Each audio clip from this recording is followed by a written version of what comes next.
vast river of Chinese thought. Wang Shoren is undoubtedly a radiant star. His style name was Bowen, and his sobriquet was Yangming. He was the great synthesizer of School of Mind Heart, Xinxue, in the Ming Dynasty. He was also a titan. He achieved outstanding accomplishments in multiple fields. These fields included politics, military affairs, and education. His teachings are revered by later generations as Yangming School of Mind Heart. They are like a clear spring. This spring has cleansed the souls of countless seekers for hundreds of years. Its influence is profound. It even crossed national borders. It resonated widely in East Asia and around the world. The Chuang Tzu, Instructions for Practical Living, is a work compiled by Wang Yangming's disciples. It was compiled from his recorded sayings and letters. It is the core text. This text allows us to glimpse the profundity of his school of mind heart. It also allows us to appreciate the brilliance of his wisdom. It is not merely a theoretical exposition. It is also the crystallization of Wang Yangming's lifelong arduous experiences and profound insights. It is a concentrated manifestation of the brilliance of his thought. This was after his enlightenment at Longchang. Wang Yangming's life was legendary. In his youth, he made a grand vow. The vow was to establish a mind heart for heaven and earth. It was also to secure a destiny for the living people, and to continue the lost teachings of past sages, and to bring peace to all future generations. He considered becoming a sage the foremost pursuit in life. However, the path to the way was long. He too experienced deep confusion. In his early years, he firmly believed in Chengzhu Neo-Confucianism. This was the dominant philosophy at the time. It held that principle, Li, existed outside the mind heart. Principle needed to be sought through the investigation of things, to extend knowledge.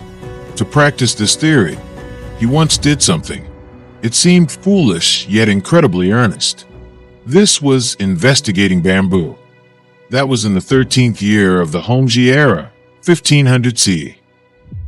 The 29-year-old Wang Yangming, along with his friend Qian Deho, sat contemplating the bamboo in the courtyard. They hoped to investigate and discern the principle of bamboo. They neglected food and sleep. They sat day and night, hoping for an insight. However, after 7 days and nights, Qian Dahong fell ill first. Wang Yangming himself also failed to discern any principle. Instead, he became exhausted and subsequently fell ill too. This painful failure led him to harbor immense doubts about the Chengzhu Neo-Confucian assertion. The assertion was that principle is external to things, and knowledge is attained by investigating things. He wondered, the things in the world are infinite. How can one investigate them all? If the way of the sages was so difficult to find, wouldn't the vast majority of people have no chance of encountering it? This became a lingering doubt in his mind heart. The true test and turning point occurred after he angered the powerful eunuch Lu Jin by speaking out justly. In the first year of the Zhengde era, 1506 CE, he memorialized the throne to rescue officials persecuted by Lu Jin, such as Dai Xian. For this, he offended the all-powerful Lu Jin. He was subjected to 40 strokes of the cane at court. He was beaten until his skin was torn and his flesh lacerated. He nearly lost his life. Subsequently, he was banished to the Longchang Post Station in Guizhou. This was a barbaric land described as a place of myriad mountains and thorny thickets, with snakes, vipers, and malevolent spirits, and plagued by miasma and poisonous pestilence. There, he was to serve as a minor station master. Longchang, at that time, was truly a land of barren mountains and treacherous waters. The language was unintelligible. Customs were different. Living conditions were extremely harsh. When Wang Yangming first arrived, he had no place to live.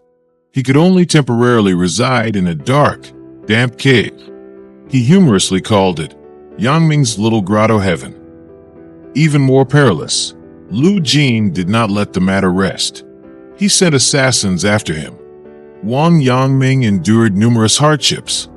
He even faked suicide by drowning to escape his pursuers. He finally reached Longcheng after a difficult journey. In such a desperate situation, he suffered both physical and mental blows. He even faced the test of life and death. Yet, Wang Yangming did not succumb to despair. Instead, he regarded this place as a training ground for tempering his will. He worked alongside the local indigenous people. They reclaimed wasteland, planted crops, and built houses. He even educated them. In the isolated silence, through daily labor and reflection, he connected his early confusion. This confusion was from his failure in investigating bamboo. He connected it with his current life and death predicament. He repeatedly questioned the meaning of life and the way of the sages. Finally, on a quiet night, he experienced a sudden, earth-shattering enlightenment. He realized the truth that the way of the sage is inherent in my nature. It is not to be sought externally. This was the famous enlightenment at Longcheng. From then on, a new chapter opened in his life. Whether it was his later brilliant military exploits in suppressing the rebellion of the Prince of Ning, or his cultural achievements in establishing academies and educating the people, all shone with the brilliance of his mind-heart teachings. This story aims to lead readers on a journey. The journey is to explore Wang Yangming School of Mind-heart. It will deeply interpret his 4 core propositions. Mind is principle, Xin Ji Li. Knowing action 1, Zhi Xing He Yi. Attain innate knowing, Zhi Liangzhi. And polish on affairs, Shi Shang Mo. Through Wang Yangming's life stories, and his brilliant dialogues with his disciples, and the profound meaning of his thought, we will jointly explore that luminosity hidden deep within everyone's mind-heart. We will feel the timeless charm and power of Yangming School of Mind-heart.